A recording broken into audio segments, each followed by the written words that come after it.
들어가 볼게요. 자, 블로그야 그리고 여러 가지 SNS 마케팅을 활용해서 우리가 어떤 마케팅을 한다라고 했을 때 어느 부분들을 좀 신경 쓰시는 게 좋을까에 대한 기본적인 마케팅 개론입니다. 자, 혹시 이런 브랜드 본 적 있으시죠? 요건 이제 곰표라는 브랜드였는데요. 이 곰표가 밀가루로 많이 알려져 있지만 요즘은 이 밀가루만이 아닌 굉장히 다양한 아이템들로 확장이 되어진 것을 볼 수가 있어요. 실제 이 부분에 그림을 누르면 기사로 넘어가게 제가 이렇게 연결을 해 두었거든요. 실제 이 곰표는 패딩도 만들고 그 외에 다른 브랜드들과 연합을 해서 실제 굉장히 많은 그런 제품들을 만들고 있는 그런 회사 중에 하나인데요. 곰표가 예전에는 이제 밀가루 쪽만 이제 생각을 했었다면은 패딩도 만들고 뭐 핸드크림도 만들고 치약도 만들고 하면서 굉장히 많이 커진 브랜드라고 보시면 됩니다. 근데 일단 우리 이 곰표라는 부분을 생각을 해보았을 때 이 김 팀장이라는 사람이 이제 마케팅을 아마 총괄을 하셨던 분 같은데요. 지난 1952년부터 탄생한 브랜드였다고 해요. 그 브랜드를 실제 이분이 마케팅 일을 맡게 되면서 어떻게 재활성할 수 있을지에 대해서 고민을 해봤다고 하네요. 실제 TF팀을 꾸려서 곰표 브랜드의 현재 상황을 진단도 해봤더니 실제 모든 국민들의 거의 대다수가 곰표를 알고 있었대요. 그러면 인지도가 되게 좋은 브랜드인 점은 되게 장점일 텐데 실제로는 그냥 밀가루 그냥 그렇게만 생각을 하는 그런 브랜드였다고 합니다. 결론적으로는 이 브랜드를 키우기 위한 그런 부분을 이제 생각을 해보는 거죠. 우리 예를 들어서 브랜드가 있다라고 했을 때 그 브랜드는 많은 사람들한테 알려져 있어야 되기도 하겠지만은 그 브랜드에서 여러 가지 이제 새로운 것들이 보인다면 사람들이 그에 대해 좀 더 열광하는 부분들이 있는 거거든요. 그래서 이 사람이 하고 싶었던 건 이거래요. 올드한 브랜드로 남아있는 이 곰표를 클래식한 브랜드로 다가가게 하고 싶었다고 합니다. 그럼 곰표 밀가루라고 하면 밀가루가 약간 깨끗하다, 하얗다 이런 것들이 있잖아요. 그런 느낌을 살려서 이런 밀가루 쿠션이라든지 이거 팩트예요. 화장품 팩트. 핸드크림, 뭐 선크림 해서 하얀 제품들과 이렇게 콜라보를 한 거예요. 일단 처음에 이제 들어갔던 건 CGV에 들어갔던 이 팝콘이었어요. 곰표 포대 모양과 같이 이렇게 만들었다 보니까 실제 굉장히 주목을 받는 그런 이슈를 만들어냈었죠. 그러고 이렇게 다양하게 콜라보레이션을 하면서 완판 행렬을 이어가게 됐고요. 그러다 보니까 이 곰표의 콜라보레이션에 MZ세대들이 많이 적극적으로 동참을 해준 부분이 있습니다. 실제 그러면서 곰표 브랜드를 살려낸 게 이 부분인 거죠. 그쵸? 그래서 실제 이렇게 곰표가 소비자들과 소통에 공을 들였던 이유라고 한다면 브랜드의 생존에 대한 절박함이에요. 왜냐면 젊은 소비자들이 나이가 이제 점점 들게 되죠. 근데 이런 분들한테 잊혀지게 된다면 실제로는 기업도 곰표를 외면할 수도 있기 때문에 브랜드를 잊혀지지 않게 띄우기 위해서 이런 생존 마케팅을 한 거죠. 그래서 실제 이 젊은 소비자들, 요즘 MZ세대들은요, 재미를 좀 충족시켜주는 부분들이 필요하거든요. 그러다 보니까 그런 부분들을 이용을 해서 컨텐츠를 이렇게 만들고 선전을 한다고 합니다. 밀가루기라고 해서 화보 동영상이에요. 그래서 좀 재밌어 보이는 그런 컨텐츠를 만들어서 SNS에도 공유하고 이렇게 하면서 목표라는 브랜드를 키워나가는 스토리가 있어요. 그래서 이 내용은 나중에 저희가 제가 요거 파일 드리면 여기 눌러보시면 자세하게 보실 수가 있으시니까 한번 참고적으로 보시면 좋을 것 같아요. 자, 그러면 마케팅이란 무엇이냐? 일단 마케팅이라는 거는 상품을 팔기 위해서 기획서부터 하는 기획하고 뭐 예를 들어서 내가 그 물건을 사고 단가 설정하고 이런 절차의 모든 활동들이 마케팅이라고 합니다. 그래서 즉 브랜드나 제품을 소비자에게 유통시키는 과정에서 진행하는 모든 홍보 활동이라고 할 수가 있는데요. 그 중에 바이럴 마케팅은 바이러스처럼 퍼져나간다는 뜻의 바이러스랑 마케팅을 합성을 한 단어예요. 그래서 공간의 제약이나 규모의 제약을 받지 않고 사람들의 입에서 입으로 홍보하는 건 바이럴 마케팅이라고 하죠. 그럼 우리가 이제 해야 되는 것들을 좀 설명을 하자면 여러 가지 SNS 도구들이 많이 있거든요. 그 도구들을 활용을 해서 우리 브랜드의 신뢰도를 상승시키고 충성도 높은 고객을 확보할 수 있는 그런 홍보 수단이 이런 바이럴 마케팅이라고 보시면 되겠습니다. 실제 그래서 굉장히 많은 업체들에서요, 브랜드 가치를 알리는 데 심혈을 기울이고 있어요. 우리가 이미 알고 있는 하이트진로라든지 또는 빙그레와 같은 곳들도요, 굉장히 팝업 스토어라든지 이벤트들을 많이 열면서 제품 홍보를 넘어서 차별화된 브랜드 가치를 전달하고자 노력을 하고 있습니다. 이렇게 유명한 곳들도 노력하고 있으니 신생 브랜드면은 또 역시 열심히 우리 브랜드를 알리기 위해서 노력을 해주셔야 되겠네요. 자, 리브랜딩 마케팅이라는 거를 한번 소개를 해볼 건데요. 리브랜딩이라는 건 뭐냐면 브랜드가 있는 걸 다시 살리기 위한 마케팅을 리브랜딩 마케팅이라고 해요. 요거는 이제 신전 만화에 있는 왕자 주인공 같이 생겼죠. 근데 이 왕자 주인공을 보면요, 이 모자, 즉 왕관은 뭐예요? 이게 그 바나나, 그죠? 빙그레의 바나나 우유고요. 이 다리 바지는 빵또아. 그리고 여기 지금 들고 있는 봉은 메로나. 이렇게 빙그레 아이스크림의 특징들을 따가지고 이 왕자를 모양을 만든 거예요. 그리고 이 왕자의 이름은 빙그레우스 더 맛있습니다. 네. 그래서 이거를 어디다가 올렸었냐면 요즘 인스타그램 있죠. 인스타그램에 웹툰과 같은 형식으로 올렸었대요. 이 B급 그림으로 해서 좀 재밌는 요소를 담고 주인공은 순정 만화 주인공과 같이, 왜냐면 여성들이 이런 느낌을 좀 좋아하니까 그렇게 해가지고 브랜딩을 했을 때 이 빙그레에선 굉장히 매출이 많이 올랐다고 합니다. 이와 같이 소비자의 기호나 취향, 환경의 변화 등을 고려해서 기존의 제품이나 상표의 이미지를 새롭게 창출하고 이를 소비자에게 인식시키는 것을 리브랜딩이라고 해요. 자, 요거는 이제 팝업 스토어 마케팅인데요. 팝업 스토어란 시소성 있는 콘텐츠를 통해서 직접적인 참여를 하면서 브랜드에 좋은 인식을 남길 수 있다는 장점이 있어요. 간단하게 말하면 그 업체가 일정 공간을 일정 기간 동안을 대여를 하는 겁니다. 그리고 그 안에서 MZ세대들이 체험할 수 있는 여러 가지 그런 요소들을 집어넣어요. 그래서 그 사람들이 여기 와서 즐겁게 체험하고 경험을 해서 브랜드에 좋은 인식을 심게 하는 것이 팝업 스토어 마케팅의 기본이라 보시면 돼요. 기업에서는 이 오프라인 매장을 직접 만들지 않아도 되기 때문에 그만큼 잠깐만요. 필요 비용을 절감할 수가 있습니다. 그리고 소비자의 입장에서는 주기적으로 새로운 콘텐츠를 경험하고 소비를 만족하고 충족을 하게 되죠. 그래서 이 팝업 같은 경우도 기업과 소비자에게 되게 인기가 많은 그런 마케팅 방법이기도 해요. 자, 체험단 마케팅은 우리도 할 수 있는 그런 마케팅의 방법이에요. 우리가 실제 지금 막 팝업을 만들고 하기는 이게 쉽지가 않죠. 그렇다면은 이거 자체도 돈이 좀 많이 들 수 있으니까 내 신생 브랜드를 키워나가겠다라는 부분에서는 일단은 체험단 마케팅을 좀 활용하시는 것도 좋을 것 같아요. 체험단 마케팅은 이런 거예요.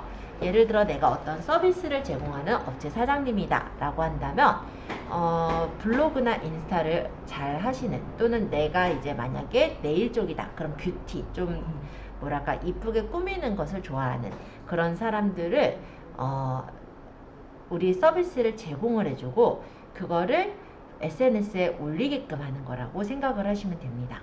그래서 뭐 블로그에다가 포스팅으로 올릴 수도 있을 거고, 요즘 같은 경우는 인스타그램에 올리게도 많이들 하시더라고요.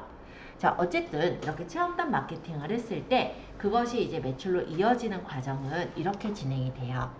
일단은 사람들이 컨텐츠를 올렸겠죠. 우리 업체에서도 물론 업체에 관련된 공식 인스타를 운영하거나 공식 블로그를 운영하면서 우리를 소개를 해야 되긴 하지만, 나 혼자 소개를 한다라고 했을 때 고객들이 그거를 금방 믿어주거나 그거에 대해서 신뢰감을 갖지를 않아요. 그렇기 때문에 나만이 아니라 딴 데서 좋다라고 얘기를 할 만한 요소들이 들어가 있어야 되는 거예요. 그래서 체험단을 처음에 좀 많이 모집을 하죠. 그래서 뭐 간단하게 난 돈이 좀 덜 들었으면 좋겠다 하면은 지인들을 좀 활용해 보시는 것도 괜찮아요. 해서 지인들에게 어떤 그런 서비스를 제공을 해주고 그거를 뭐 SNS나 뭐 블로그 같은 데 올려달라고 그렇게 해보시는 것도 좋습니다. 일단 지인은 따로 돈이 들진 않으니까. 그쵸? 자, 어쨌든 그렇게 되면은 내가 적은 컨텐츠, 내가 올린 컨텐츠도 사람들한테 노출이 될 수 있겠지만은 그것만 보이는 게 아니라 다른 것들도 같이 이제 보이게 되니까 사람들이 좀 더 믿고 구매를 하거나 서비스를 이용할 수가 있게 되는 거예요. 자, 이제 구매자 입장에서 보자고요. 여러분들이 뭔가를 사려면 그 업체 정보를 찾아야 될 때가 있거든요. 예를 들어서 이런 거죠. 뭐 예를 들어서 내가 어느 입주 청소를 해야 되는 경우다. 그러면은 내가 어딘가를 이사를 오는 시점이고 그 근처에 청소업체가 어디 있는지 모르잖아요. 그럼 뭐 찾아요? 인터넷 찾아요. 그죠? 그렇게 업체 정보를 찾았을 때 그 업체가 잘하는 업체인지 못하는 업체인지 모르잖아요. 그죠? 그러다 보니까 보통은 후기를 찾게 되죠. 그 후기에서는 블로그에 있는 후기들이 많이 보일 것 같네요. 자, 어쨌든 그렇게 해서 노출이 된다라고 했을 때 그것이 뭐 굉장히 뭐 중요한 게 아니라고 한다면 바로 구매로 이루어질 수도 있습니다. 딱 봤는데 여기 괜찮은 것 같아. 여기 거 사자. 이렇게. 그죠? 자, 그런 경우는 주로 이제 네이버에서 핵심 키워드로 검색한 결과에 노출되는 경우라고 보시면 돼요. 일단 고민이 없이 여기가 예를 들어 우리 편의점에 딱 갔는데 이 편의점의 커피가 1+1 한대요, 세상에. 그럼 내가 예를 들어 스타벅스 커피를 사려고 하더라도 나 스타벅스 커피는 1+1이 아니고 이게 이제 1+1이면 나 이거 살까? 이렇게 생각하고 사시는 경우 있죠. 네, 물론 스타벅스가 워낙에 또 브랜드가 잘 돼 있다 보니까 그러지 않고 스타벅스를 사시는 경우들도 있는데 일단은 저 같은 경우는 그렇거든요. 막 1+1 세일하는 게 있으면 뭐 어차피 한번 먹어서 맛없으면은 다음에 안 사면 되니까 그걸 사게 되는 경우가 많아요. 그게 저관여 상품이에요.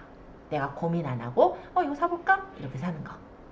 그리고 고관여 속성은요. 고민을 좀 해야 돼요. 예를 들어서 핸드백을 산다고 가정을 해볼게요. 여기 여자가 더 많으니까 핸드백으로 갔어요. 핸드백이 예를 들어서 뭐 샤넬 핸드백이다 뭐 여러 가지 이제 브랜드가 있잖아요. 그러면 샤넬 거네 사보지 뭐 이렇게 사세요? 아니죠. 뭐 남자분 쪽은 이제 자동차를 생각해 보시면 될 것 같아요.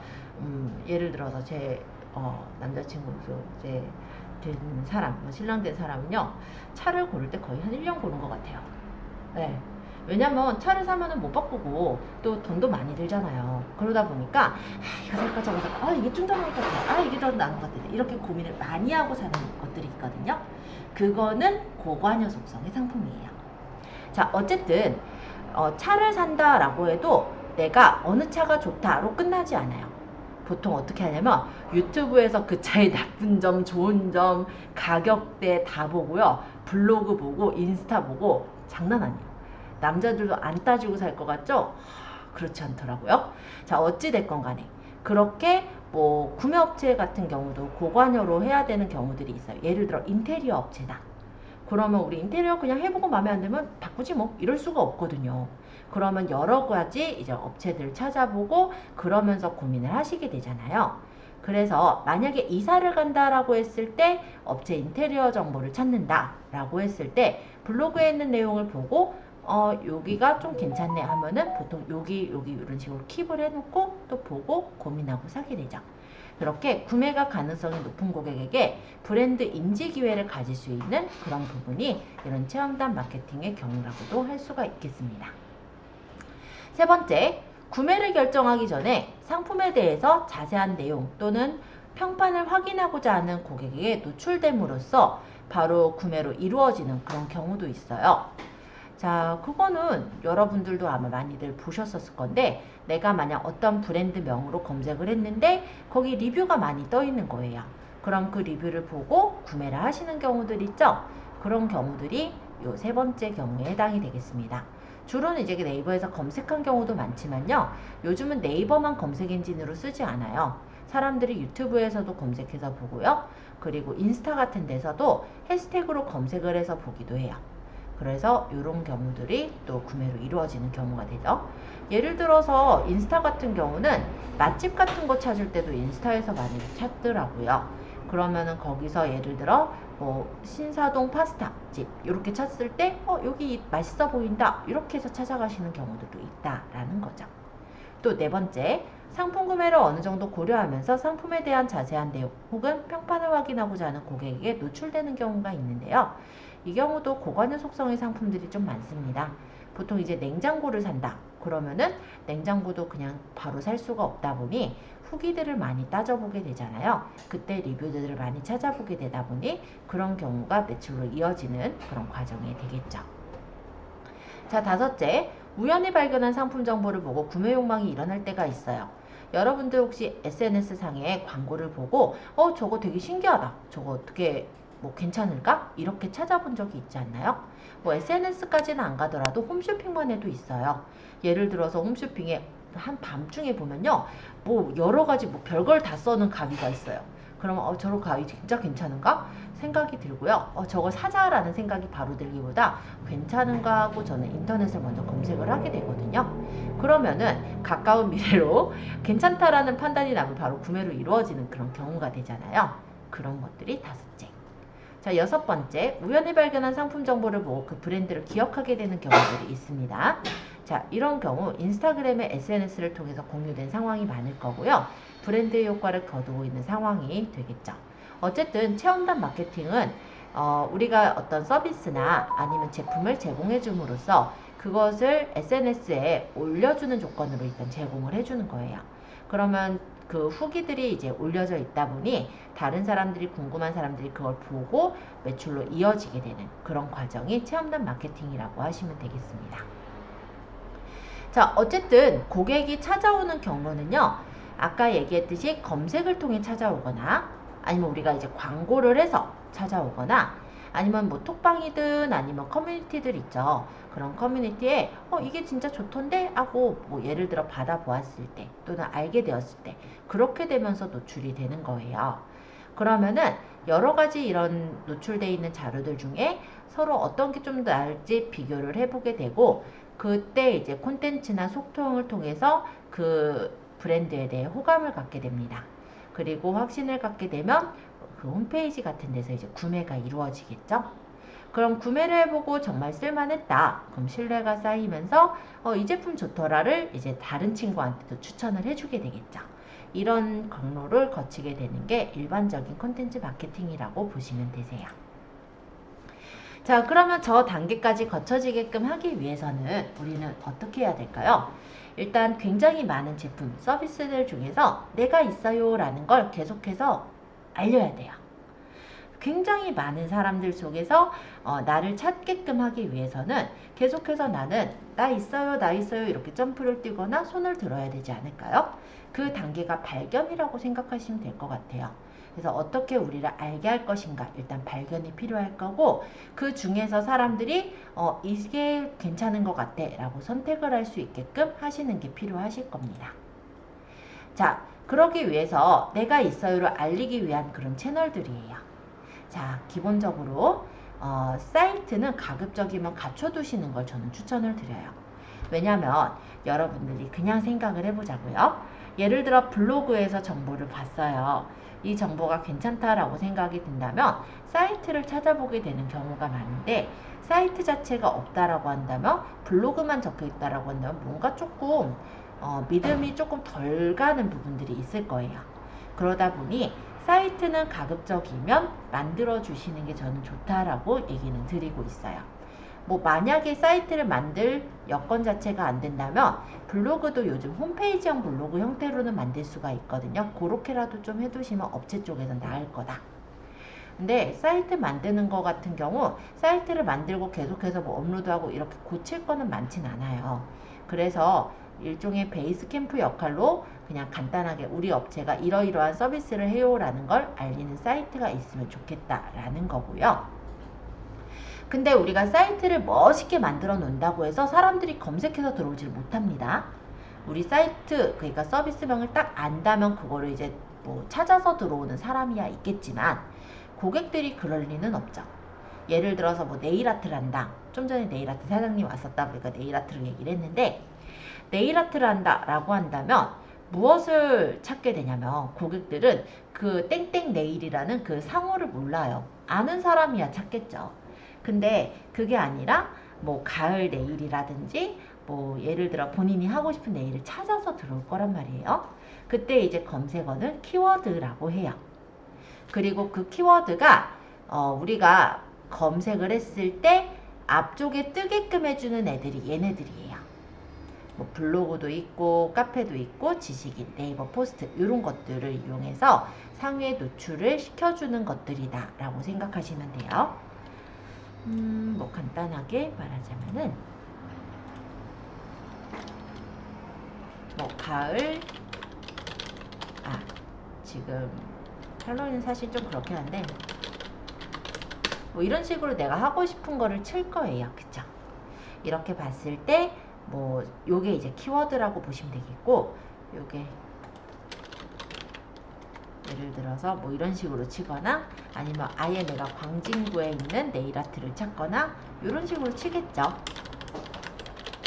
어쨌든 이렇게 쳤을 때 이런 이미지나 이런 것들이 뜨는 거는요, 제가 할로윈 네일아트 하니까 이미지가 뜨네요. 이거는 뭐냐면 사람들이 할로윈 네일아트라고 친 사람들이 이미지를 좀 더 많이 찾아봤던 모양이에요. 이게 네이버가요, 제가 이렇게 적었을 때가 다르고, 그죠? 이렇게 적었을 때가 다르고, 아니면은 이렇게 적었을 때가 달라요. 왜냐면 광진구 네일아트라고 한다면 뭐예요? 지역이 들어갔죠. 그러면 이 사람은 광진구 안에 있는 네일아트를 받고 싶은 거야. 그러니까 플레이스 정보가 먼저 이렇게 뜨고, 그 다음에 이제 뭐 뷰라든지 후기를 많이 또 보는 거죠. 그쵸? 그리고 동영상 이런 것들이 이렇게 뜨는 거라면, 이렇게 치는 사람은 지역을 보는 게 아니라 일단은 이쁜 거를 보는 거네요. 그쵸? 그러다 보니까 이미지를 먼저 보고, 아니면 이제 뭐 이거를 이제 만들기 위해서 하는 거라면 동영상을 보거나 쇼핑을 하거나 그 다음에 이제 뭐 후기가 나오거나 이렇게 절차들이 조금 다릅니다.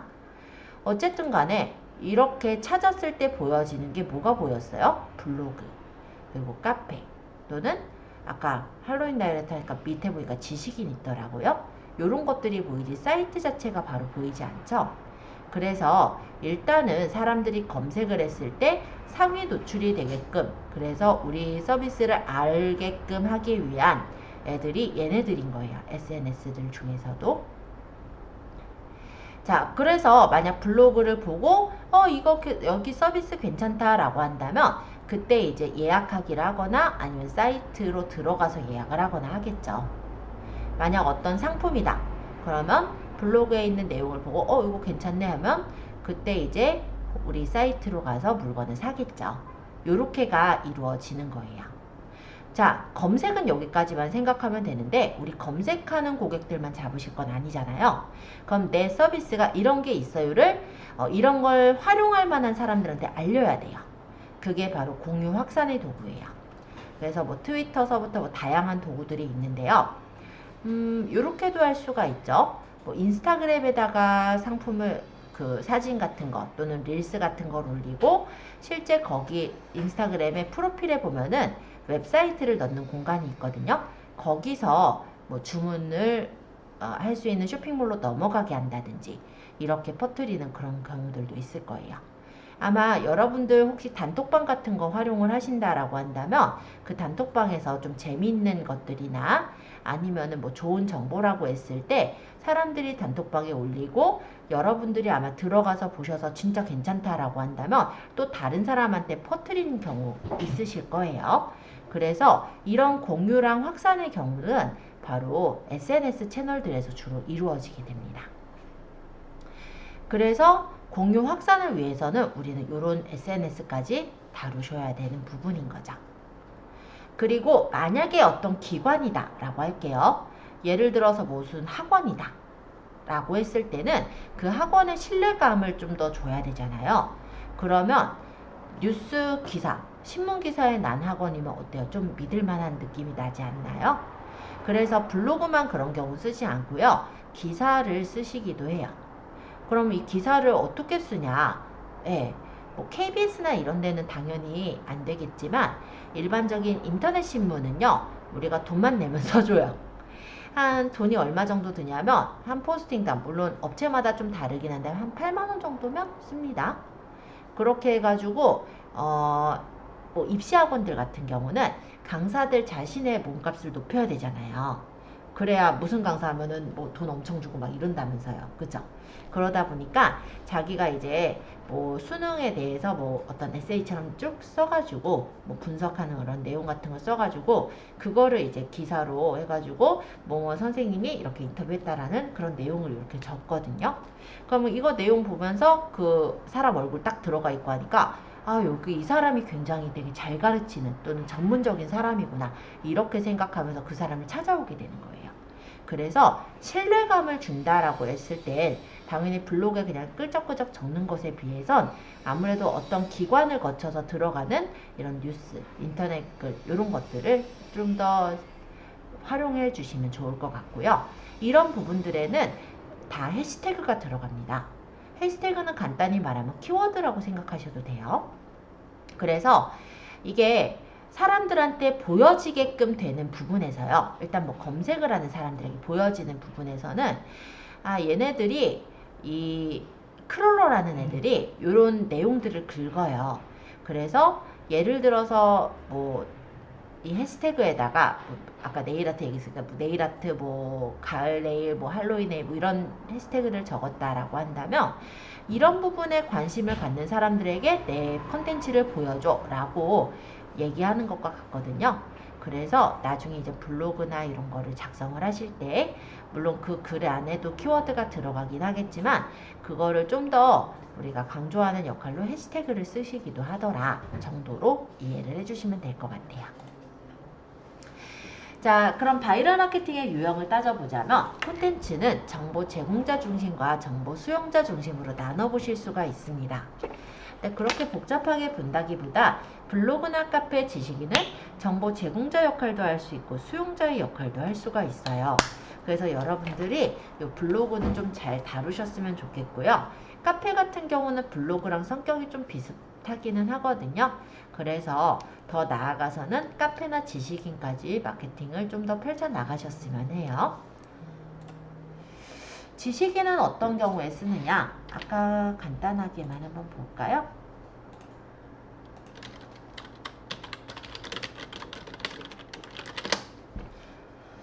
뭐 이런 식으로 하면은 먼저 이미지가 보이고 그 다음 여기 웹사이트인데 얘는 이제 간단하게 말하면 블로그 글이라고 생각하셔도 돼요. 블로그나 아니면 뭐 사이트에 적힌 글. 뷰는 블로그랑 카페를 합쳐 놓은 거예요. 그리고 네이버 쇼핑 있고 뭐 파워링크 있고 동영상 있고 여기 보시면 지식인 있죠.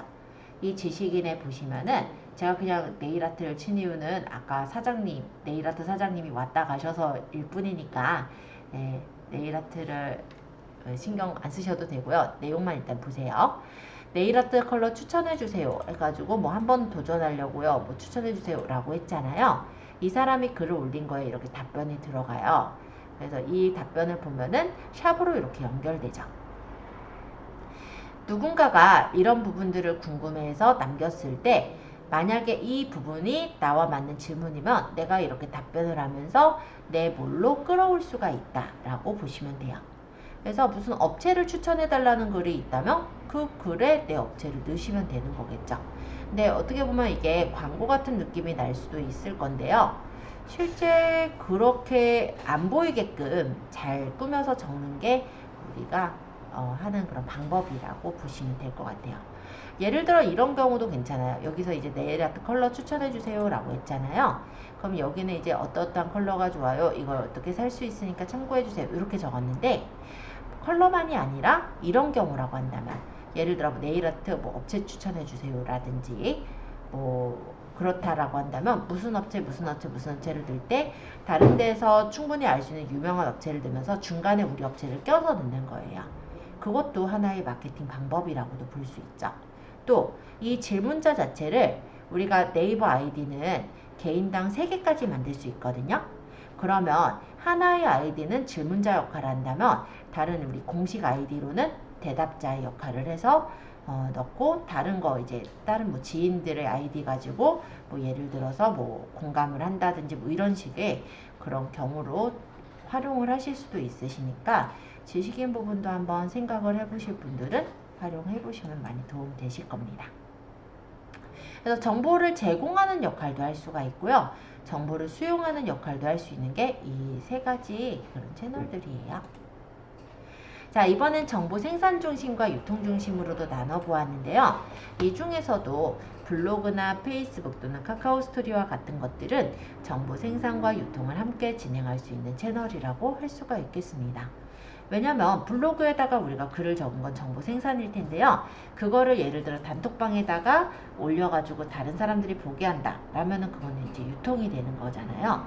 또 블로그에다가 적더라도 기본적으로 네이버에서 검색을 해서 보는 사람들한테 또 펼쳐나가는 부분이기 때문에 그런 것들을 함께 진행할 수 있는 채널들이 이런 채널 등이 있겠다라고 보시면 되겠습니다.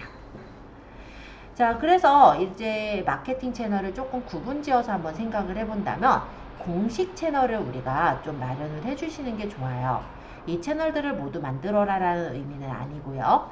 일단은 아까 얘기했듯이 베이스캠프 역할을 하는 홈페이지가 있으면 좋다라고 했던 거 기억하실 거예요. 근데 이 홈페이지만 있으면 안 되고 우리가 얘가 검색에서 상위 노출이 되게끔 하기 위해서는 블로그나 아니면 카페나 아니면 지식인 등을 이용해서 상위 노출을 시켜주셔야 될 겁니다. 그리고 우리가 검색하는 사람만을 찾는 게 아니라 더 이제 관련된 관심 있어야 하는 사람들한테 퍼뜨리기 위해서라면 카카오 스토리를 쓰시거나 뭐 유튜브를 쓰시거나 이런 것들도 좀 더 생각을 해보셔야겠죠. 그래서 대상층에 맞게 공식 채널을 선정을 해주세요. 왜냐면 우리가 모든 채널을 하시기에는 시간적 그리고 재정적인 한계가 있을 수밖에 없어요. 아무래도 시간이 없는 분들 같은 경우는 이 중에 집중할 채널을 몇 개를 골라서 그 채널을 공식 채널로 운영을 하셔야겠죠. 자, 그리고 공식 채널의 디자인은 통일성을 주시는 거를 추천을 드려요. 예를 들면은 기업도요, 브랜드의 이미지 색깔이 있어요. 삼성은 색깔이 뭐예요? 딱 떠오르는 색깔 있죠. 파란색, 그죠? LG는 약간 검붉은, 그러니까 자주색 계열의 색깔. 그래서 그 브랜드마다의 어떤 딱 아이덴티티라고 할까요? 그런 통일성, 신뢰감을 줄 수 있는 그런 디자인을 좀 만들어 주시는 걸 추천을 드립니다. 그래야 업체가 되게 체계적이어 보이고 커 보일 수가 있어요. 자, 그리고 얘를 이제 퍼뜨릴 홍보 채널들도 필요해요. 그래서 뭐 카카오 스토리나 인스타그램 뭐 이런 데들에 이벤트를 하면서 퍼뜨리는 그런 부분들이 있을 건데요. 일단 공식 채널, 공식 블로그를 통해서 한 1일 3개 정도의 포스트를 했다라고 한다면 이거를 가지고 페이스북이거나 뭐 카카오 스토리 등을 통해서 1일 1개를 포스팅을 해주시는 그런 형태로 운영하시면 좋을 것 같고, 트위터는 공식 블로그에서 발행한 콘텐츠를 1일 3개를 선별해서 릴리즈 발행을 합니다. 1일 3개라고 무조건 기준 짓지는 않으셔도 되는데 릴리즈 발행은 어떤 뜻이냐, 우리가 3개를 올린다라고 했을 때 하나 올리고 또 올리고 또 올리고 이렇게 하시면 안 돼요.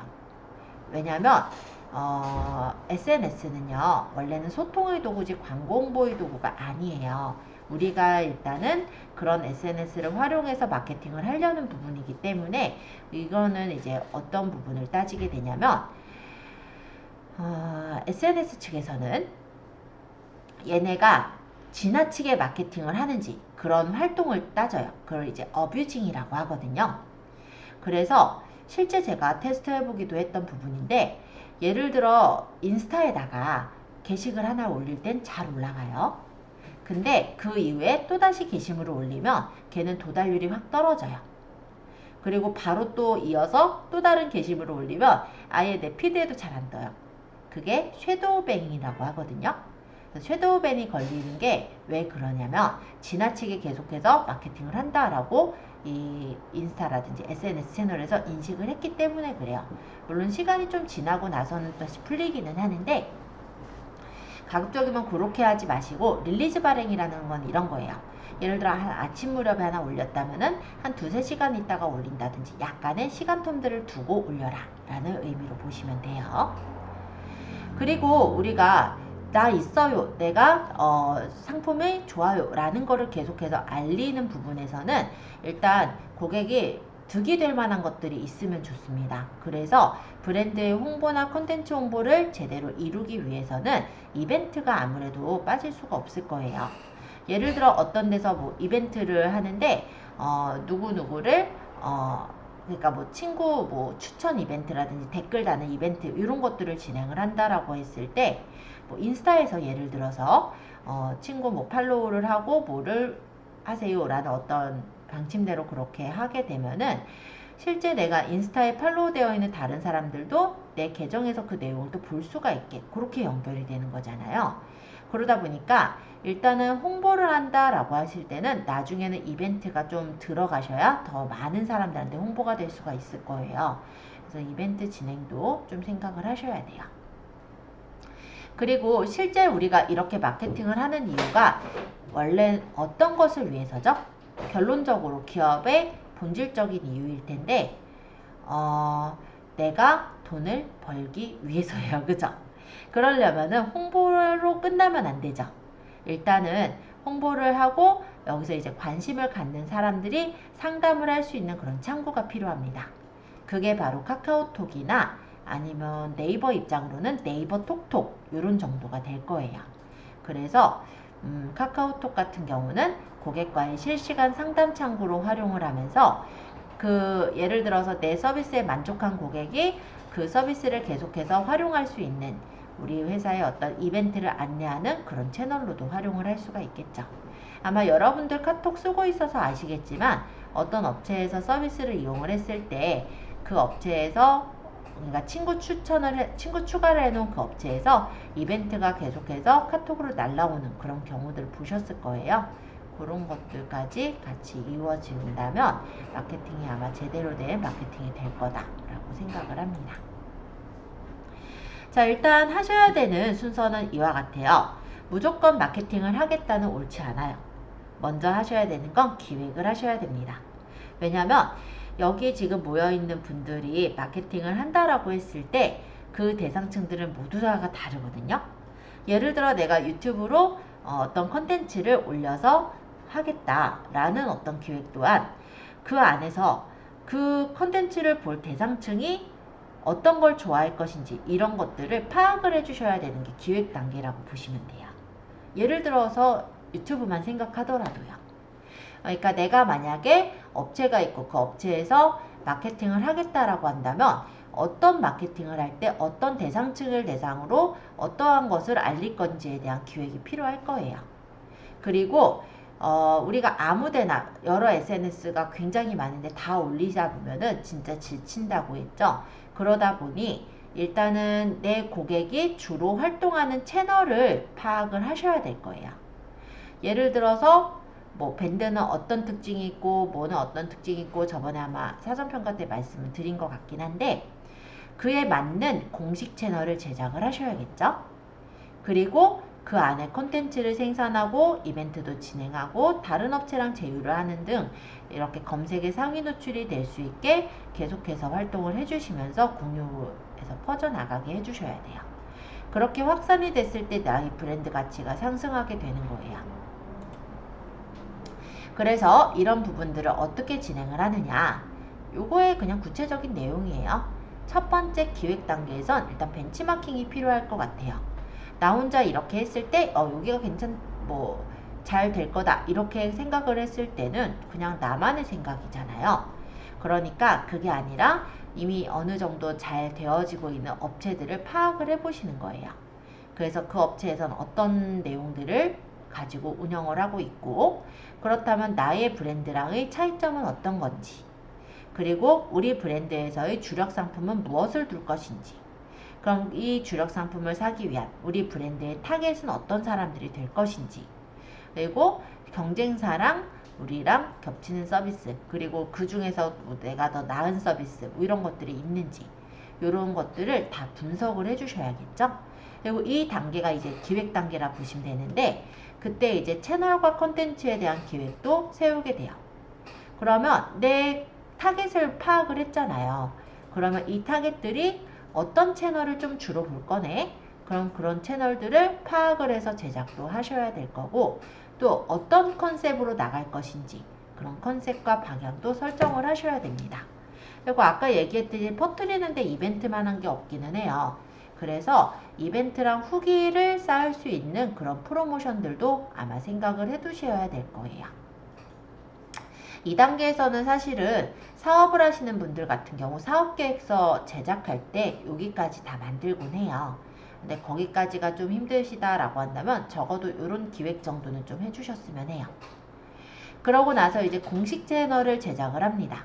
이때 자사의 마케팅 분야에 맞는 채널들로 골라서 채널을 제작을 하시겠죠. 그리고 채널만 만들면 끝나는 게 아니라 계속해서 컨텐츠를 올려주셔야 돼요. 그러면서 이벤트도 열고 프로모션도 진행을 하고 나만 떠드는 거는 되게 미비해요. 예를 들어서 제가 저 수업 잘 가르쳐요, 저 수업 잘 가르쳐요 이렇게만 얘기한다고 해서 사람들이 믿지 않거든요. 근데 만약 옆집에 있는 철수 엄마가 저 선생님 수업 잘 가르치더라 하면 확 믿음이 와요. 그쵸? 그런 것처럼 다른 사람이, 즉 바람잡이라고 할게요. 그 바람잡이들이 좀 있어야 돼요. 한 3명 이상은 있어야 된다고 봐요. 제일 최소가 3명이에요. 왜냐면 약장수도 마찬가지잖아요. 약장수가 있는데 A라는 사람이 여기가 되게 잘해요 라고 한다고 해서 바로 그래요 하고 믿진 않잖아요. 진짜 여기도 잘해요. 여기 사람도 여기 잘해요. 이렇게 한다면 여기 진짜 잘하는구나. 이렇게 점점 믿어지게 되는 거거든요. 그래서 일단 외부 홍보 채널은 제휴나 아니면 체험단, 기자단, 서포터들 사실 거의 다 비슷한 말입니다. 어쨌든 이런 것들을 이용해서 우리가 마케팅을 하는 게 필요합니다. 그러면 체험단을 쓴다라고 했을 때 어떤 분은 이제 제품만 제공을 해줘도 체험을 해서 SNS에 올려주시는 분이 있고요. 좀 더 아마 더 인플루언서격의 분은 아마 수고료를 줘야 되는 경우들도 있을 거예요. 어찌됐건 간에 돈이 나가요. 또는 제품이나 서비스가 나가요.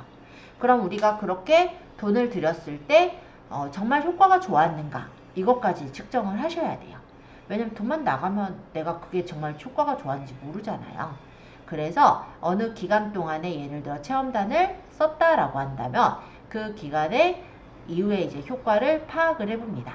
방문자는 얼마나 늘었고 검색 유입이 얼마나 증가를 했는가 그런 걸 따져보고요. 여기서 이제 내가 원하는 목표치를 못 다뤘다면 어떤 부분이 좀 부족했을까 그거를 파악해서 다음 마케팅을 할 때 활용을 하셔야 돼요. 여기는 계속 반복이에요. 자, 아까 얘기했던 공식과 외부 채널이에요. 일단은 우리 공식 채널은 있어야 돼요. 여기서만 계속 이 제품이 좋아요 해봤자 아예 채널 자체가 없다면 여기서 좋아요? 하고 찾아보는 사람이 찾았을 때 아무것도 없다면 여기서 끊기잖아요. 그쵸? 그러니까 기본적으로는 공식 채널은 있어야 돼요. 기업에서 직접 운영하고 꾸준하게 브랜드나 제품을 알릴 수 있는 우리 회사가 잘 굴러가고 있어요를 알릴 수 있는 채널이 있어야 되고 그 제품이 좋아요라는 걸 홍보해주는 체험단, 기자단 또는 서포터즈 등을 관리하는 채널이 있어야 될 거다라는 거죠. 그래서 공식 채널의 내용과 응대 채널을 나눠서 이렇게 표시해 놨어요. 자, 키워드 설정하기. 일단은 우리가 컨텐츠를 기획하고 바이럴 채널들을 마케팅에 활용하기 위해서 먼저 하셔야 되는 건 나의 브랜드나 키워드, 제품명이 어떠한 키워드에서 반응하는지를 파악을 해주셔야 합니다. 그래서 우리가 나중에 이제 브랜드를 띄우고 그럴 때 어떤 키워드를 쳤을 때 내 브랜드가 많이 노출이 되게끔 할 것인지 그거를 파악하셔야지 우리가 검색을 한다든지 이럴 때도 그 키워드를 넣어가지고 컨텐츠를 만들어 줄 수가 있겠죠. 그래서 그런 부분을 좀 생각을 하셔야 되는데 고객은 무엇인가를 생각을 해요. 그러면 그 고객이 무엇을 원하고 어떤 관심사를 갖고 있는지를 파악했을 때 우리가 적어야 되는 키워드가 보이게 됩니다. 일단 이사를 가는 사람의 입장이라고 할게요. 그럼 입주 청소라는 게 일단 필요할 텐데 입주 청소만 생각을 할까요? 그렇지는 또 않을 거거든요.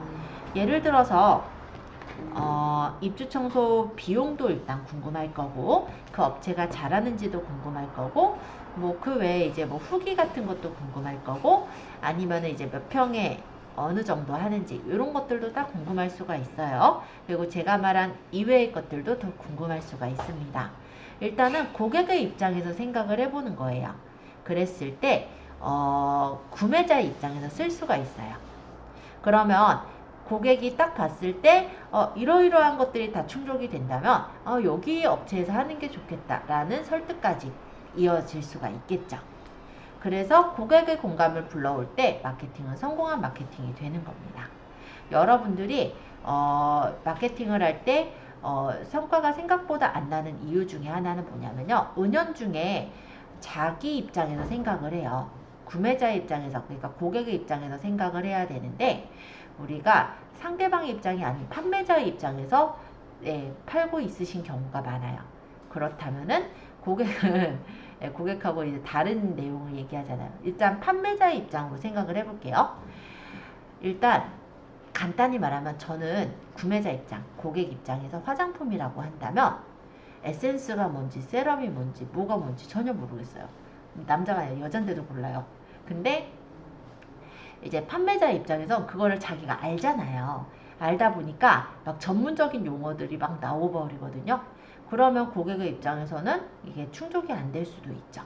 어쨌든 고객이 알기 쉽고 이해가 쉽게 이루어질 수 있도록 우리가 풀어서도 적어야 될 테고 그 입장에서 작성을 해주셔야 되는 부분이 있는 건데 그게 이루어지지 않는다라고 한다면 실제 마케팅은 성공하지 못하는 마케팅이 될 수가 있다. 그러니까 고객의 공감을 끌어오셔라 라는 내용을 적은 거예요. 자, 이번에는 키워드에 대해서 가볍게 설명을 좀 해볼 건데요. 아까 제가 키워드가 중요해요. 사람들이 치는 게 키워드예요. 뭐 등등 이런 내용들을 얘기를 했을 겁니다. 일단은 키워드는요. 이렇게 흘러가요. 일반적으로 대표 키워드를 사람들이 먼저 찾아보기는 해요.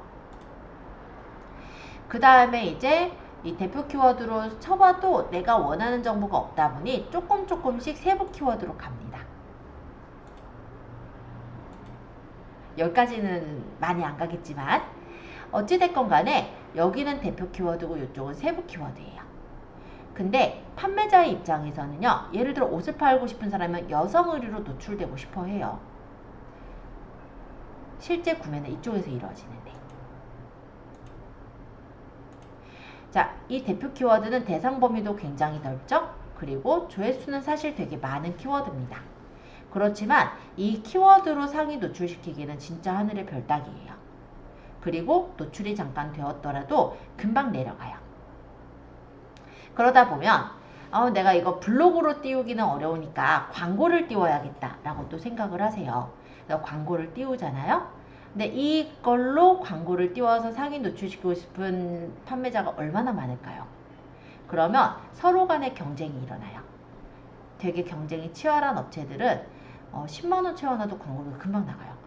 간단하게 말하자면 아까 파워링크 광고들이 있었잖아요. 아까 여기 예를 들어 이런 식으로 사람들이 그냥 쳤다라고 했을 때 이런 파워링크 애들이 떠요. 이게 예를 들면은 이 사람이 만약 5,000원이면 뭐 이 사람은 4,900원, 얘는 4,800원, 얘는 뭐 4,600원 뭐 이런 식으로 단가가 입찰가가 높은 애들이 앞쪽에 뜨는 거예요. 그게 어떻게 나가는 거냐면 클릭할 때 나가요. 근데 지금 제가 수학과에 쳤잖아요.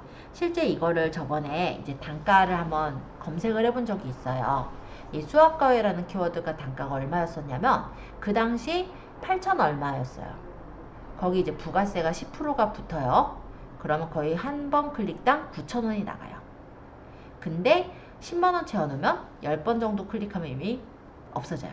그럼 얘가 내려가요. 그럼 누가 올라와요? 얘가 올라와요. 그럼 얘 입장에서 어떻게 하고 싶어요? 1위가 되고 싶죠. 그러면 얘를 클릭하면 얘가 그 지갑에 돈이 떨어지면 10만원 통장에 채워놓은 게 떨어지면 얘가 내려가니까 내가 앞으로 오겠죠. 서로 이렇게 해요. 실제로. 근데 블로그는 그게 아니잖아요. 만약에 이렇게 앞에 떴다라고 한다면 얘가 돈을 줘서 앞에 뜬 게 아니라 실제 이제 얘가 이제 사람들이 좀 많이 찾거나 이제 검색 로직에 의해서 앞에 뜬 거다 보니까 얘는 뭐 클릭을 더 많이 해서 들어올수록 더 계속 앞쪽에 더 많이 유지가 되고 하겠죠. 근데 얘랑은 좀 다르죠, 그쵸? 되게 치열해요.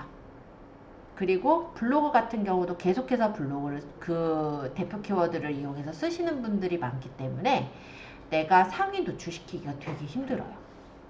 그런데 세부 키워드는 경쟁자가 그만큼 적어져요. 그리고 실제 이 대표 키워드를 쳤던 사람이, 예를 들어 수학과에 해둔 사람이 내가 마음에 드는 게 없거든. 그럼 어떻게 하냐면 뭐 중학생 수학과에 이래도 지역이 좀 필요하겠다 하면은 뭐 광진고 중학생 수학과에 이런 식으로 키워드를 점점 살을 붙여요. 그게 세부 키워드인 거예요. 그러니까 결론적으로는 여기까지 이제 가서 소비가 이루어진다라고 보시면 돼요. 그래서 대상 범위도 좁고 조회수도 적은 편이고 경쟁도 치열하지 않고 검색의 상위 노출이 쉬워지는 키워드가 세부 키워드라고 보시면 됩니다. 우리가 노려야 되는 건 이쪽 세부 키워드라고 보시면 돼요. 자, 요거는 이제 나눠서 적어 놓은 거니까 참고해서 보세요. 이쪽은 이제 테마 키워드와 이슈 키워드인데, 테마 키워드는 약간 시즌성 키워드들 또는 기념일 키워드들, 이런 게 이제 테마 키워드고, 이슈 키워드는 예를 들어 어느 드라마, 예를 들어 뭐 시크릿 가든 같은 경우도 그때 이제 반짝이 그 옷, 그 뭐 장인이 한 땀 한 땀 땄다고 하는 반짝이 추리닝이 한동안 되게 유명했었잖아요. 그런 식으로 TV에서 어떤 연예인이 착용하고 사용했던 상품, 이런 것들이 이슈가 된다면 그런 게 이슈 키워드라고 보시면 돼요. 그래서 우리가 이제 바이럴 마케팅을 할 때 키워드 만드는 단계가 필요할 텐데, 자사의 브랜드 또는 자사의 제품 또는 어떤 단어나 문장을 생각했을 때 연상되는 단어들을 모두 텍스트로 적어보는 거예요. 일단은 그냥 간단해요. 그냥 A4 용지 있죠? 그리고 여기 펜 있죠? 그걸로 그냥 쭉 적어보시는 거예요. 예를 들어 내가 어떤 브랜드를 띄우겠다라고 하면 그것의 특징, 이런 것들도 다 적어보세요. 그때 일단 판매하시는 판매자의 입장이 아니라 그것을 찾을 고객의 입장에서 접근을 해보시는 거예요. 그게 기초자료 검색 단계입니다. 그래서 일단 우리가 화장품이라고 해도요, 우리가 뭐 성별, 연령층에 따라 다를 수도 있고, 그리고 기능성을 찾는 사람 또는 트러블이 났을 때 찾는 경우, 이런 것들을 따지는 경우들도 있잖아요. 그런 것들을 보태서 만드는 게 확장 키워드라고 보시면 돼요. 그래서 다음 단계에서는 우리가 키워드를 추출해보고 자동완성어, 연관검색어 또는 키워드 도구를 직접 조회도 해서 추출을 한번 해볼 계획입니다. 그러고 이후엔 블로그를 만들고 컨텐츠 작성하고 이웃 맺기도 해서 실제 블로그를 제대로 운영하실 수 있는 방법까지 이후엔 들어갈 거예요. 여러분들이 왜 블로그를 운영하고 싶을까요? 사실 되게 다양해요. 기업의 경우는 공감대를 형성해서 자신 브랜드의 가치를 높이고 결론적으로는 내 제품을 홍보하고 서비스를 홍보하고 싶어서일 거고요. 만약에 내 개인 브랜딩이 필요한 중고차 딜러의 경우는 내가 이만큼 믿을 만한 사람이야 라는 걸 알리고자 하는 그런 경우일 거예요. 또는 그냥 소소한 일상을 공유하고 싶은 사람도 있을 겁니다. 이렇게 다양한 이유로 블로그를 운영을 하실 텐데요. 그렇다면 그에 맞게 컨셉을 잡고 운영을 하셔야 된다라고 봐요. 예를 들어 개인 브랜딩이 필요한 중고차 딜러라면 그 블로그를 통해서 나를 브랜드화 시켜서 나는 믿을 만한 사람이야를 알려야 돼요. 그러면 만약에 여러 개의 지점을 운영하는 전문 프랜차이즈라고 한다면 대표자를 알리는 게 아니라 공식 블로그를 제작하고 다른 지점을 안내할 수 있는 운영 컨셉으로 정해서 운영을 하셔야겠죠. 물론 블로그를 운영할 때 마케팅을 하고자 하는 것과 연관된 주제로 포스팅을 하시는 게 필요하실 거예요. 하지만 가끔은 이제 이대로만 쓰시면 힘들다 보니 소소한 이야기나 이슈가 되는 주제를 포스팅하시는 것도 상관은 없겠습니다. 근데 이거는 좋은 점은 아니고요. 간단하게 말하면은 이대로만 하면 너무 지치기 때문이에요. 그래서 요거는 비중이 높을 필요는 없고 이쪽에 더 비중을 맞추셔야 합니다.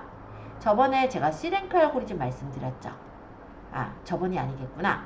그죠? C랭크 알고리즘이라는 게 있어요. 이게 네이버의 로직 중에 하나인데 그 C랭크 알고리즘에는 기본이 신뢰도를 측정을 하는 알고리즘이거든요. 그래서 이 블로그가 어느 분야의 전문적이냐, 어느 분야 쪽으로 맞춰져 있느냐, 요걸 가지고 판단을 하는 알고리즘인데 만약에 이쪽이 비중이 높아지면 어떻게 될까요? 그 경우는 이 블로그는 진짜 별걸 다 다루네 라는 잡블로그가 되는 거예요. 그래서 블로그 지수가 굉장히 좀 낮게 되는 부분이라 여러분들이 블로그 운영을 어떻게 할지를 판단을 해서 만드실 때 고려해 보실 사항인데요. 예를 들어 저희 기관 블로그다, 학원 블로그다 라고 한다면 저는 이제 학원에서 이루어지는 어떤 일들 또는 학원이 예를 들어 컴퓨터 쪽이잖아요. 그럼 이제 컴퓨터 쪽에 관련된 어떤 상식 이런 것들을 주로 담고 있어요.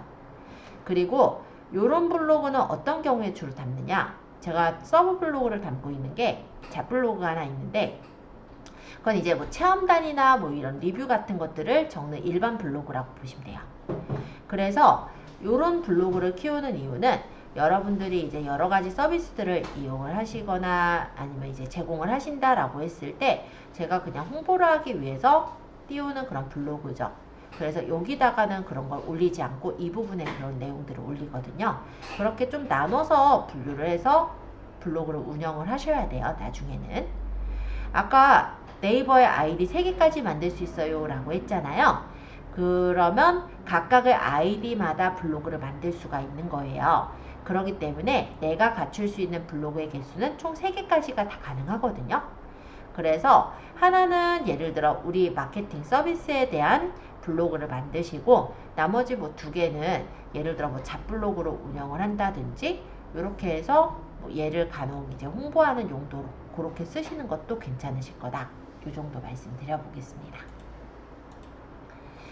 그래서 요거는 이제 다음 단계에서 이제 할 부분이긴 한데요. 우리가 블로그의 제목이라든지 별명 소개글을 이렇게 넣어서 만드는 부분까지도 이후에는 들어갈 거예요. 자, 이렇게 해서 간단하게 블로그 SNS 마케팅에 대한 부분은 일단 말씀을 드렸고요. 지금 시간이 2시 45분이니까 조금 쉬었다가 한 조금 넉넉하게 쉴게요. 한 3시 부분에서는 이제 우리가 키워드를 한번 찾아보는 이 트렌드 찾는 거, 자동 완성어, 연관 검색어 보는 거, 그리고 네이버 키워드 도구 활용하는 거 이런 부분들을 좀 살펴볼까 합니다. 자, 그러면 여기까지 혹시 질문 있으신 분 잠깐 질문 받아보고 딱히 질문 없다면 조금 쉬었다가 3시에 이 부분 들어가 보도록 할게요. 혹시 제가 설명했던 거에 질문은 없으셨나요? 없는 것 같아요. 자, 이번에는 우리가 네이버 데이터 랩을 한번 살펴보도록 하겠습니다. 자, 네이버를 한번 가볼까요?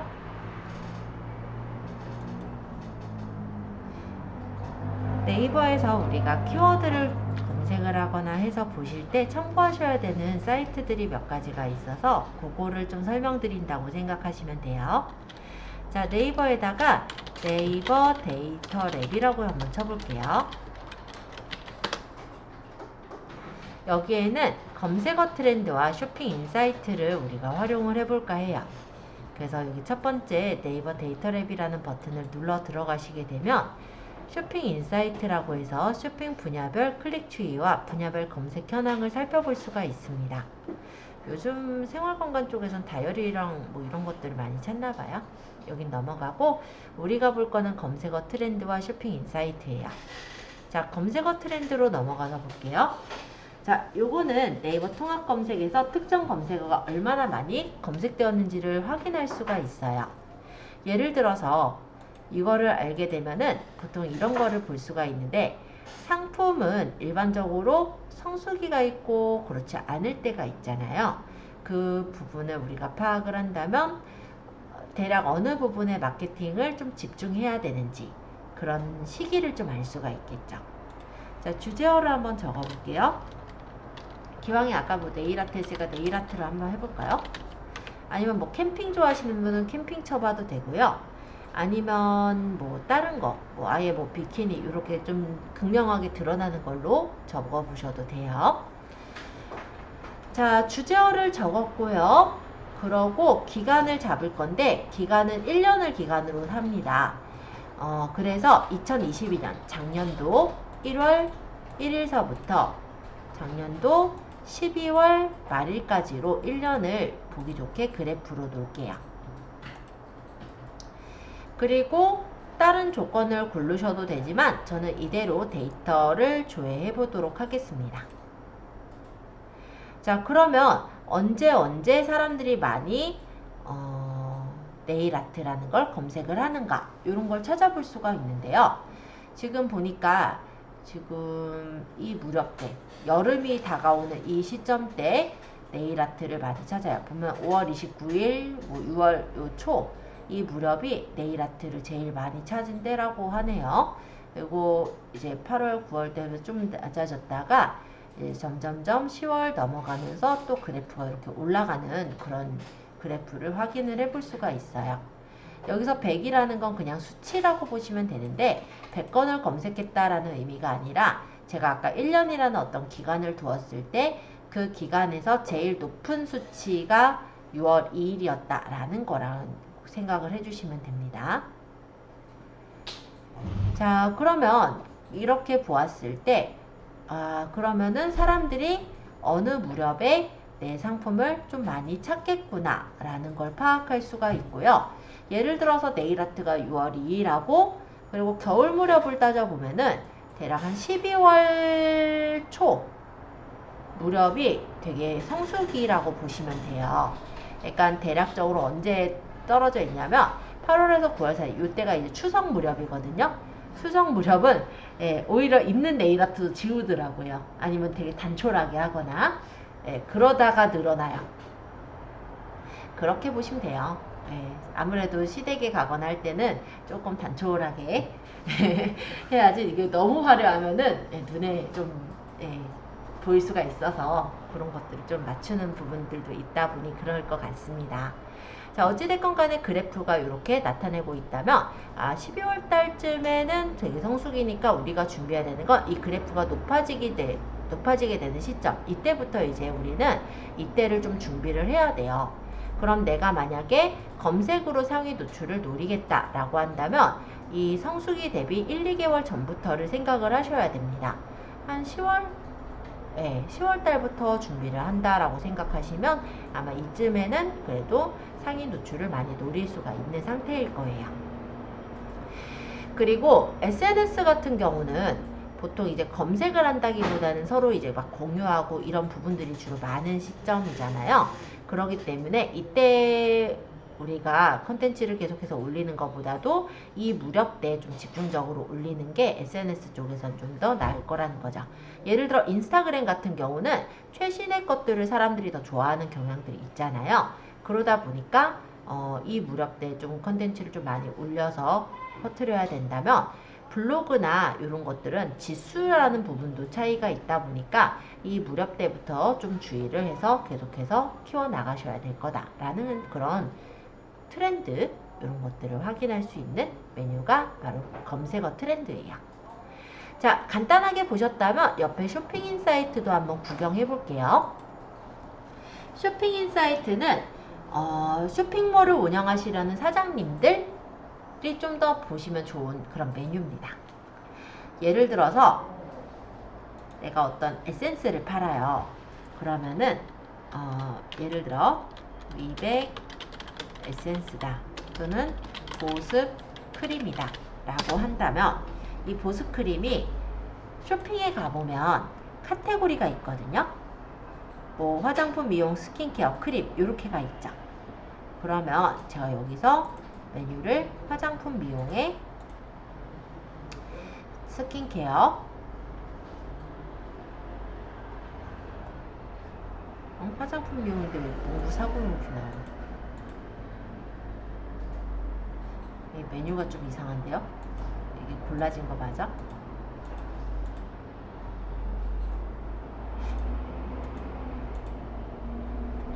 네. 잠시만요.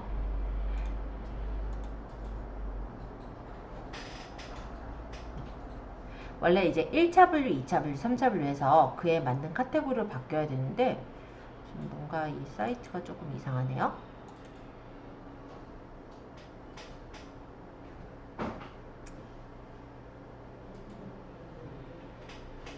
일단 지금 좀 이상한 상황이라 요거는 그럼 조금 제가 보류했다가 얘기를 드릴게요.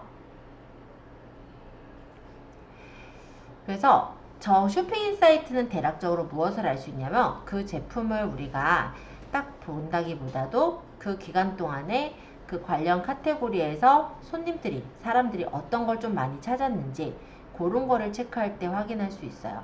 지금 보니까 429 에러가 떴는데 too many request를, 그러니까 많은 요청에 의해서 지금 잠시 안 열리고 있는 상황이라고 합니다.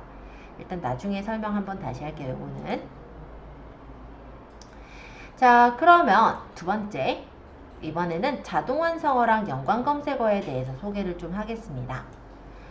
자, 네이버를 다시 들어와 주시고요. 여기다가 어떤 검색어를 적어 볼게요. 예를 들어서 만약에 건대라고 쳐보면 건대 맛집, 건대 놀거리, 건대 술집 막 이런 것들이 나와요. 얘네들이 자동 완성어예요. 사람들이 검색했을 때 건대라고 했을 때 뭐 건대 맛집, 건대 놀거리 이런 것들을 많이 쳤더라 라는 거죠. 그럼 내가 만약에 건대 맛집에 대해서 알고자 한다면 건대 맛집을 이렇게 쳐보면은 이 밑에 쪽에 연관검색어가 이렇게 뜹니다. 연관검색어는 어떤 거냐면 건대 맛집을 쳐서 찾은 사람이 이거 가지고 만족을 하는 결과가 나왔을 수도 있지만 그렇지 않는 경우가 많거든요. 우리 일반적으로 뭔가를 검색해 봤을 때 건대 맛집에서 보니까 너무 많으면 어떻게 해요? 좀 메뉴를 바꿔서 뭐 건대 파스타 뭐 이런 식으로 메뉴가 점점점 세분화가 되잖아요. 그런 식으로 사람들이 검색을 했을 때 이거와 연관해서 더 검색한 그런 단어들이 연관 검색어라고 보시면 되세요. 두 가지의 차이점, 두 가지의 일단 특징은 그런 부분으로 보시면 되겠고, 일단은 뭐 공통점이라고 한다면 사람들이 관심을 갖고 쳤던 것들이라고 생각하시면 되겠죠. 그래서 나중에 이 연관 검색어나 자동 완성어 중에 내가 만약 포스팅을 할 때 쓸만한 것들이 있다면 이런 것들을 키워드로 가져오셔서 쓰셔도 상관이 없을 것 같아요.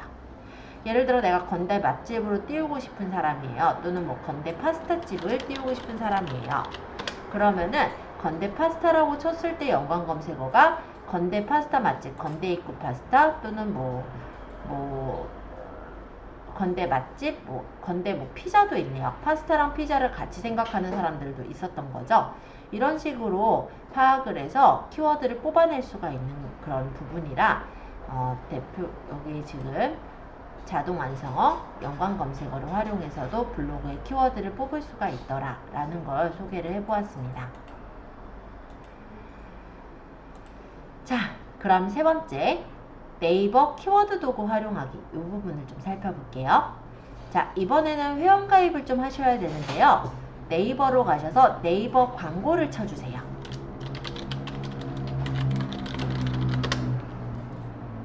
그러면 네이버에서 광고를 할 수 있는 네이버 검색 광고라는 창이 뜰 거예요.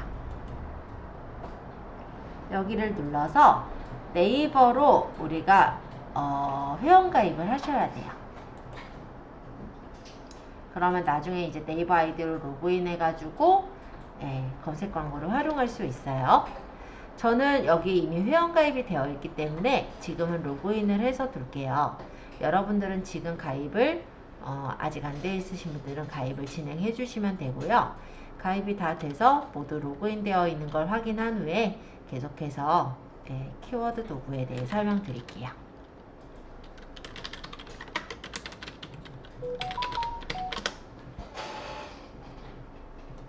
이따 이런 창 나오는지 확인하고 그리고 키워드 도구 설명드릴 거예요.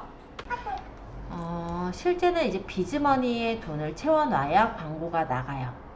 그래서 지금 빵원이죠?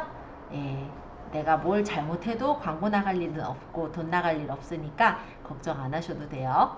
근데 나중에 이제 광고를 하실 때는 여기다가 돈을 채워넣고 광고를 하시는 거예요.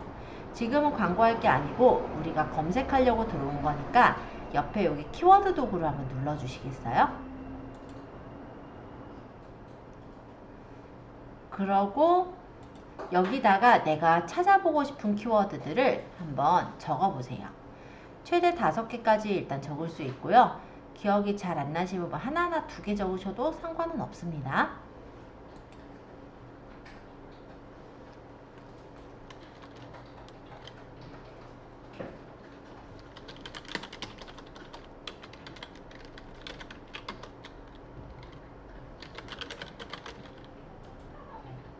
뭐 대략 이런 식으로 적고 조회를 해보니까 이렇게 연관 키워드가 쫘르륵 나오죠.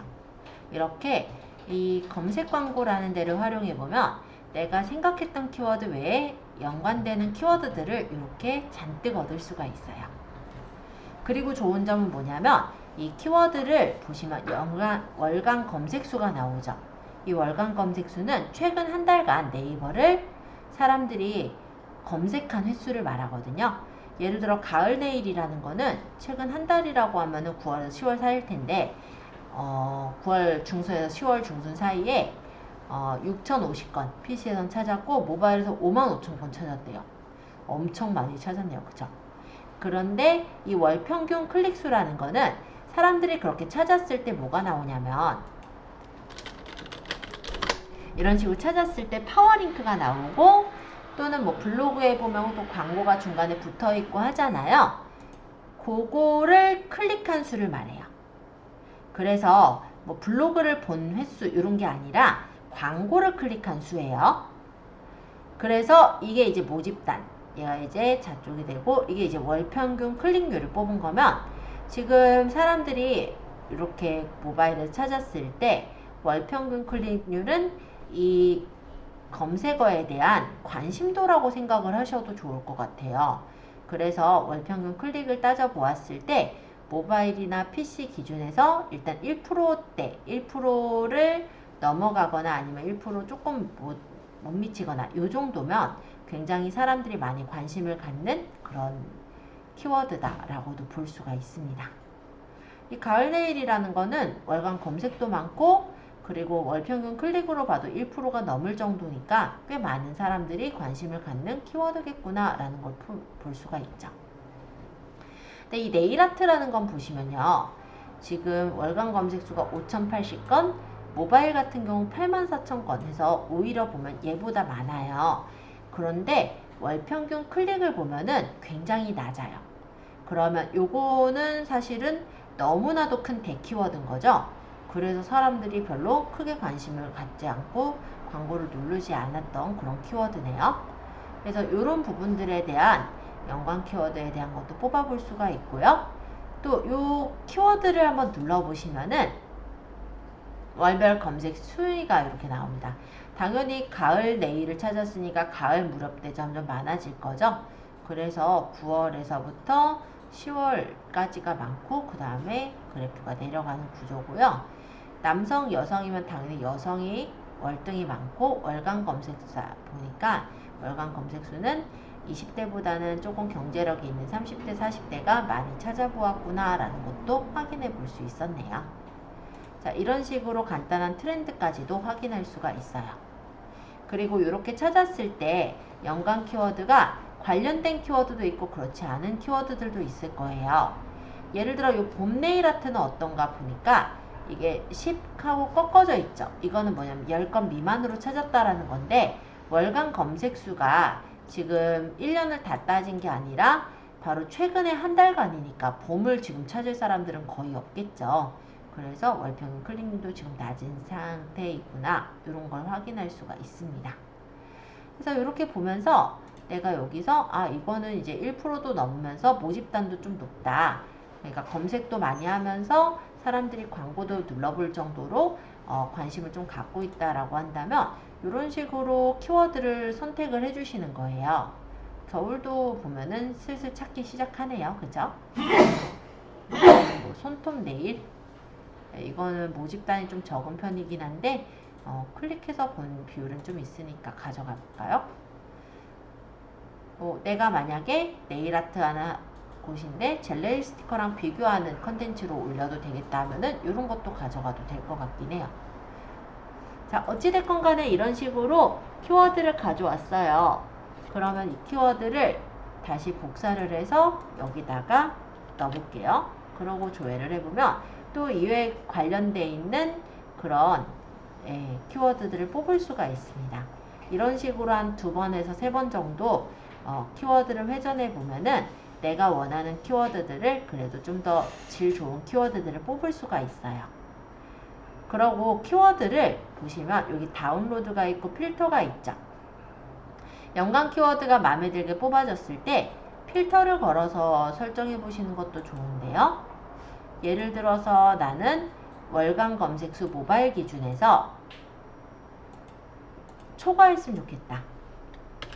1000건을 초과하는 데이터만 뽑았으면 좋겠다 라고 하면 이렇게 적용을 해보시면 해당 데이터가 월간 검색수 1000건 이상인 데이터들만 쭉 나오게 됩니다.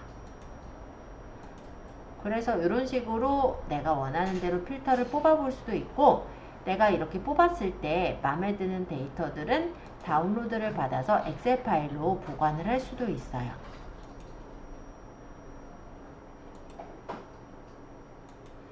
만약에 엑셀 파일로 보관을 했다라고 한다면 그 중에서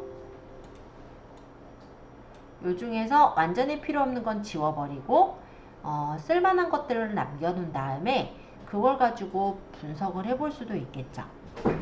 그렇게 볼 수 있는 곳이 요 검색 광고라는 공간입니다. 그래서 여러분들이 한번 검색을 해보시면서 확인을 좀 해주시고요. 질문 있으신 분은 질문 주시면 감사하겠습니다. 자, 일단 한 번씩 확인해 보시고 질문 주세요. 그래서 이 영진닷컴 홈페이지에서 예제 파일을 다운받는 거를 지금 해볼 거예요.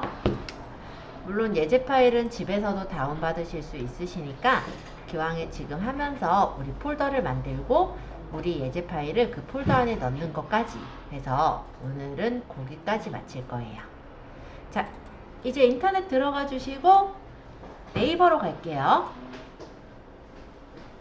검색어에는 영진닷컴이라고 적어줘요. 영진닷컴. 이 회사 이름이 영진닷컴에서 만든 책이거든요. 영진닷컴 치고 엔터 치시면 영진닷컴 책이 이렇게 사이트가 보일 겁니다.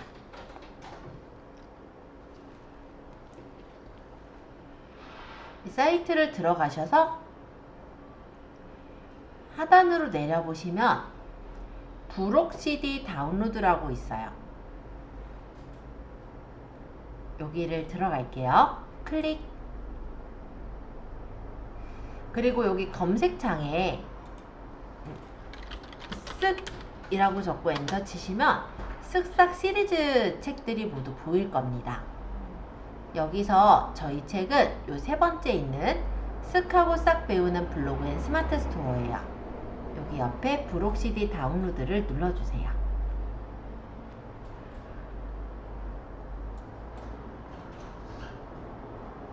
그러면 cd1.zip이라고 해서 다운로드 받게 나오죠? 여기를 눌러서 다운을 받으실 건데 다른 이름으로 저장을 할게요.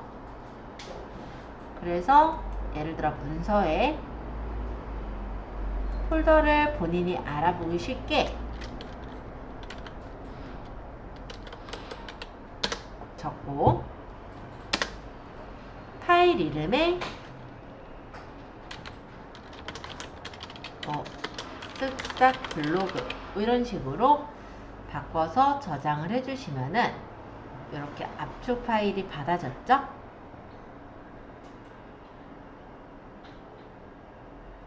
압축 파일 받아지신 분은 파일을 열어서 압축 풀기까지 해주시면 돼요.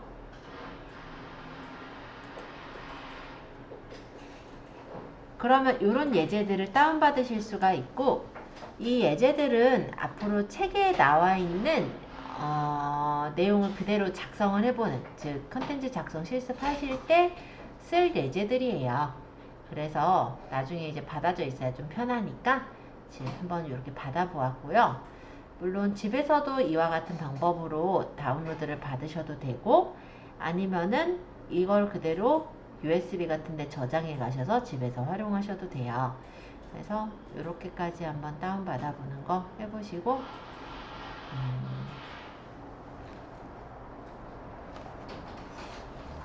잘 안 되신 분은 질문 주세요.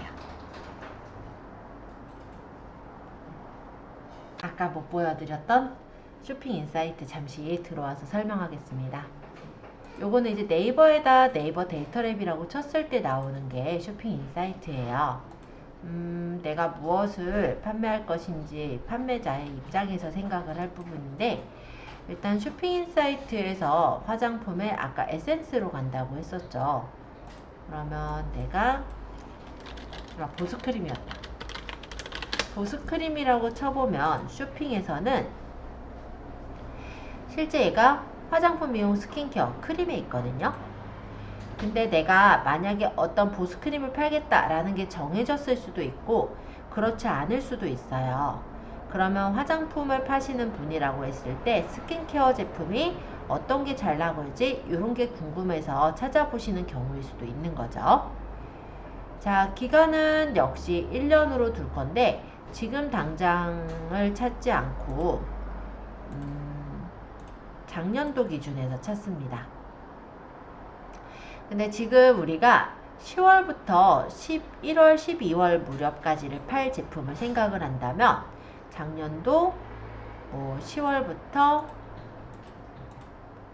작년도 12월까지를 파악을 해본다든지 11월까지 볼게요. 저는 11월 말까지 해서 작년 기준으로 한번 파악을 해보는 거예요. 그러면 스킨케어라는 이 카테고리 자체의 클릭량은 점점점 올라가고 있는 부분인데요. 그죠? 이때 제일 많이 찾는 검색어를 보니까 탑 500으로 수분크림을 많이 찾네요. 그러면 수분크림, 미백크림, 시카크림, 스킨토너, 이런 마데카 크림 이런 것들을 좀 많이 찾았구나. 이런 걸 뽑아볼 수가 있고, 사람들이 어떤 단어들을 많이 치는지 이런 것들을 안다면 이게 리엔케이나 이런 브랜드 키워드는 쓸 수 없겠지만 여기서 내가 사람들이 좀 많이 조회를 해서 찾고 있는 그런 키워드가 있다면 그런 키워드를 섞어서 제품명에다 만들 수가 있겠죠. 그런 목적으로 이렇게 보실 수가 있고, 단 여기서 봤을 때 그럼 수분크림이 얼마나 검색했어? 요거까지를 볼 수가 없으니까 그런 게 이제 궁금하실 때 아까 네이버 광고에서 쳐보시면 될 것 같아요. 자, 어쨌든 여기 밑에 보시면 기기 성별, 연령별 비중이 보이고요. 모바일로 주로 많이 찾았고 여성이 주로 찾았고 이 제품의 경우는 30대, 40대가 주로 많이 찾았구나 라는 걸 파악할 수가 있고, 그렇다면 너무 어린 아이들이 좋아하게 상세 페이지를 꾸미는 게 아니라 30대, 40대가 좋아할 만한 어떤 취향으로 상세 페이지를 꾸미는 게 고객의 입장에서도 좀 더 눈에 들어올 수가 있겠네요. 그래서 이런 부분들을 따져서 우리가 분석을 할 때 이런 쇼핑 인사이트라는 사이트를 활용할 수가 있습니다. 지역 통계랑 댓글 통계는 심심하신 분들 좀 보시면 될 것 같고요. 저는 데이터랩에서 이 두 가지 주로 보고 있어요. 그래서 데이터랩 한번 아까 소개 드리려고 했었는데 소개를 못 드렸어서 한번 들어와서 확인을 해보았고요.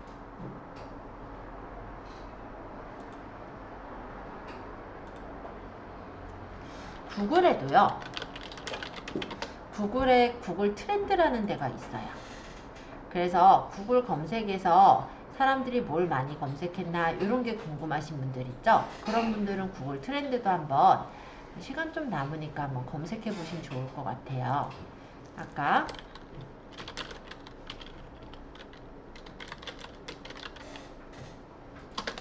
좀 애매하긴 한데 이거 검색을 해보면 네일아트가 대한민국 기준에서 또는 어느 나라 기준에서 지난 언제 동안에 예를 들어 지난 12개월 또는 지난 1시간 또는 내가 원하는 기간을 정해서 그 기간 동안에 트렌드를 확인할 수가 있어요. 맞춤 기간을 예를 들어서 작년도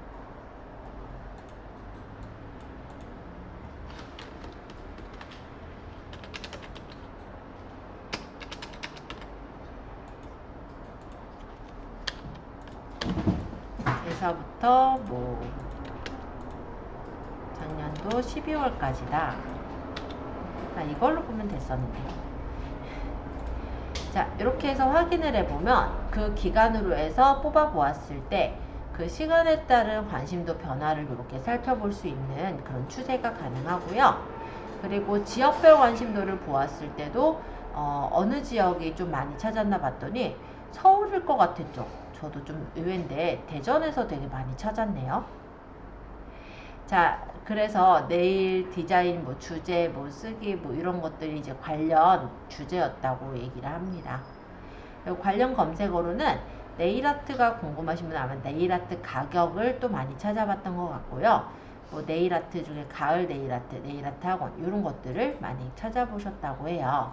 그래서 이런 어떤 비교를 해서 내가 다른 거를 검색을 해서 두 개의 비교 트렌드를 확인해 보는 그런 용도로도 구글 트렌드는 쓰실만 하실 거예요. 어렵지도 않죠? 그래서 뭐 심심하실 때 한 번씩 조회해 보실 만은 할 것 같고요. 실시간 인기 급상승도 이렇게 확인할 수가 있어요. 이것도 뭐 심심하신 분들 한 번씩 들어가서 보시면 좋을 것 같아서 한번 얘기 드려보았습니다. 18일 기준에서, 그러니까 오늘 기준에서 디아블로 4가 왜 급상승 검색어로 떴는지 모르겠어요. 아식스도 그러네. 아까도 아식스 뜨더니만. 네, 어쨌든 뭐 이거 같은 경우는 뭐 내 사업에 바로 활용하고 마케팅 활용하기 좀 그렇겠지만 어떤 것들을 사람들이 관심을 많이 갖고 있는지를 그냥 파악하는 간접적인 요소로는 활용할 수 있겠네요.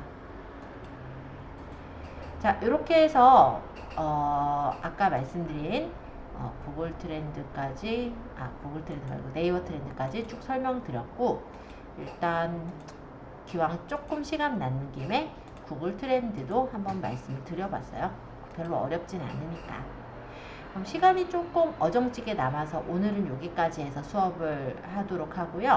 한 5분 정도 시간이 남았어요. 그 시간 동안에는 오늘 배운 여러 가지 사이트들이 있었죠. 거기 들어가셔서 뭐 자동 완성어나 연관 검색어를 보셔서 예를 들어 거기서 뽑은 게 키워드가 사람들이 얼마나 검색을 했는지 그런 거를 판단해 보시는 것도 재밌을 것 같아요.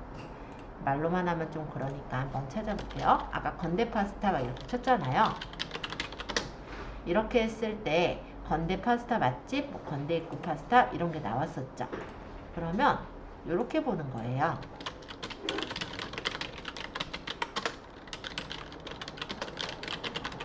뭐 대략적으로 이런 식으로 내가 뽑아요.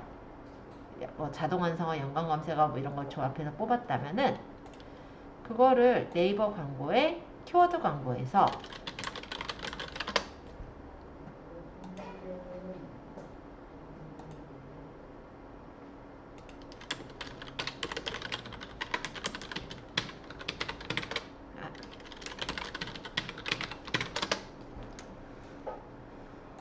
뽑아 보면은 얘가 지금 여기까지만 봤을 때는 얘가 사람들이 많이 찾았다는 알지만 몇 건이나 찾았다를 모르잖아요. 이걸 복사해서 붙여보고 조회를 해보면 몇 건씩이나 찾아서 봤네, 사람들이 얼마나 관심을 가졌네, 이런 것들을 뽑아볼 수가 있잖아요. 그래서 이런 거 한번 재밌게 보시는 용도로 보셔도 좋을 것 같아요. 제가 그냥 지금은 건대 파스타를 적었지만 여러분들이 한번 키워드를 자꾸 조회해보고 검색해보고 트렌드도 한번 확인해보고 이런 목적으로 한번 오늘 한 5분 남았으니까 조회해보시고 질문 있으신 분은 질문 주시면 감사하겠습니다.